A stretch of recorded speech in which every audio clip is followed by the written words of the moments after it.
Family అందరికీ hi అండి. ఈరోజు వీడియోలు చాలా ఆలస్యమైంది కదా. వీడియోలనే కాదు ఇంట్లో పని టిఫిన్ చేయటం అన్నీ కూడా ఆలస్యమైంది. నాకు బాధ ఏంటంటే ముందుగా టిఫిన్ చేయకపోతేనే నాకు పెద్ద బాధ అండి.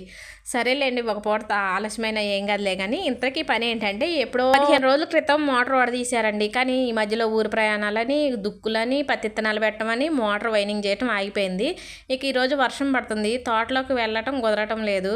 ఇక ఎలాగో ఇంటికాడే ఉన్నా కదా మోటార్ వైనింగ్ చేస్తే పోద్దని పొద్దున్నే స్టార్ట్ చేశారు. ఇక వారు స్టార్ట్ చేశారంటే నేను ఎప్పుడూ చెప్తూనే ఉంటా, వారికి కాస్తో కూస్తో అన్ని పనులలో చేదోడుగా హోదోడుగా ఉంటానని.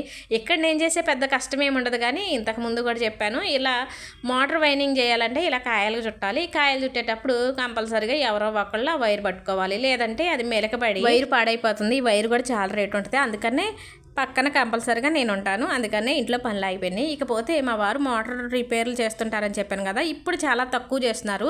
ఒకప్పుడు అంటే ఒక 25-30 సంవత్సరాల క్రితం ఎక్కువ ఈ ఫీల్డ్ బాగుండేది. అంటే అప్పట్లో ఎక్కువ మెకానిక్లు ఉండేవాళ్ళు కాదు. ఈ చుట్టుపక్కల చాలా వరకు మా వారు మా బావగారు మోటార్లు రిపేర్లు చేయటం, కొత్తగా బోర్లు వేసేవాళ్ళు ట్రయల్స్ వేయటం ఇలా చేసేవాళ్ళు అనమాట. ఇప్పుడు ఇలా ఉన్నామంటే ఇక ఈ మోటార్ల వల్లే అనమాట. అప్పట్లో వ్యవసాయం అంతా మా మామయ్య గారు నేను మా తోటకోళ్ళు అంటే అక్క చూసుకునేవాళ్ళం.